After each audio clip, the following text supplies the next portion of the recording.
कल रात को भाई मैंने टॉक्सिक देखी और इस फिल्म को देखने के बाद मैंने यही सोचा कि क्या लोग गलत कह रहे हैं इस फिल्म के बारे में, क्योंकि यश यार खुद चाहते थे कि भाई लोग उनके केजीएफ के यूनिवर्स से निकले और एक दूसरे यूनिवर्स की तरफ बढ़े हैं, या फिर उनको अलग तरीके से देखें कि भाई वो कुछ और भी तरीके के कैरेक्टर्स प्ले कर सकते हैं। और तुम्हें एक बात अगर मैं इस फिल्म के बारे में बताऊं तो इस फिल्म के बारे में तुम ये सोच सकते हो कि तुम एक ट्रिप पर गए हो, वहाँ पर तुमने मल्टीपल फोटोज वीडियोस रिकॉर्ड किए हैं, दिन की रात की, अकेले दोस्तों के साथ, और बस उनको मर्ज करके तुमने एक कॉलाज बना दी। बिल्कुल ऐसे ही इस फिल्म का स्क्रीन प्ले है कि अगर अभी सुबह है तो कल रात हो जाएगी, और फिर एकदम से सुबह हो जाएगी, और फिर उसके बाद एकदम से भाई लोकेशन चेंज, एरियल शॉट्स। मैं बिल्कुल समझ नहीं पा रहा हूँ। पहले मेरे को लगता है 2 से ढाई घंटे यही चलता रहता है, या कह लो पूरी फिल्म में यही चलता रहता है।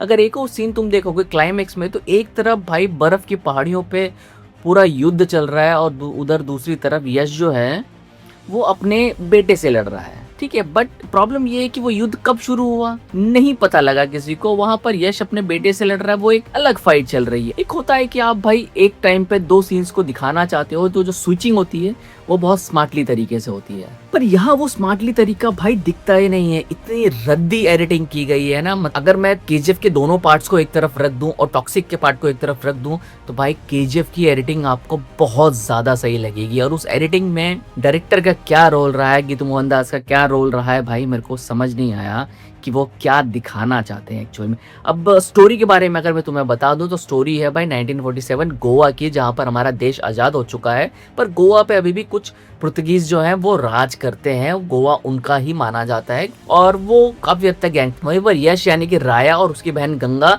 यानी कि नयनतारा भी अपना एक गैंग चलाती हैं। और भाई क्लियरली है कि उन दोनों को पूरे गोवा पे ही राज करना है। तो जब राज करने की बात आती है तो चीजें इतनी आसान नहीं होती, बहुत से विलन्स और बाकी चीजें भी आएंगी साथ में। और वहीं पर भाई ये जो चीज है ना, ये होने नहीं देना चाहते हुमा कुरैशी और अक्षय ओबराय, इन दोनों के जो कैरेक्टर्स हैं। जहां पर भाई मेरे को एक चीज याद है, ट्रेलर लॉन्च में यश ने कहा था कि भाई हुमा का कैरेक्टर तुम इस फिल्म के अंदर जो देखोगे ना, तो वो लाइफ टाइम तुमको याद रहेगा। तो सच बताऊं तो भाई मैं इस फिल्म को ना एक रात में ही भूल गया।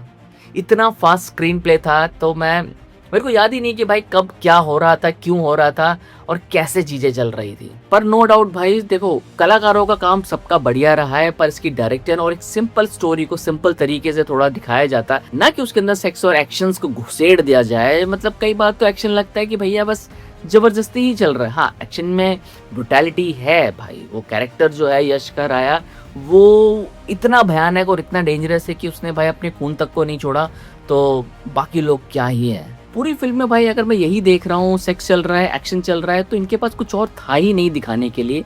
जो ट्रेलर में था वही फिल्म के अंदर है। फिल्म की जो स्टोरी है वो कोई नया कॉन्सेप्ट नहीं है, बट उसको एक सही तरीके से थोड़ा सा स्लो पेसिंग के साथ दिखाते। 3 घंटे की फिल्म के अंदर इतना कुछ डाल देना, इतने फास्ट कट्स डाल देना कि नॉर्मल ऑडियंस उसको समझ ही ना पाए, नॉर्मल ऑडियंस क्या कोई भी उसको समझ ना पाए। तो मैं ओवरऑल भाई मैं इस फिल्म को दूंगा 2.5 स्टार, बिकॉज क्योंकि मेहनत की है यश ने, अपने आप को चेंज करने की कोशिश की है। बट फिल्म जो है आपका एक चांस डिजर्व करती है। टॉक्सिक जरूर लगेगी, बट एक चांस डिजर्व करती है कि भाई आप इस फिल्म को देखो। और यश मुझे लगता है भाई अपनी कमियों को जरूर एक्सेप्ट करेंगे, वो इस तरीके के इंसान है। देन वो देखते हैं कि भाई क्या रिस्पॉन्स देते हैं। फिल्म का कलेक्शन अच्छा रहेगा, नो डाउट।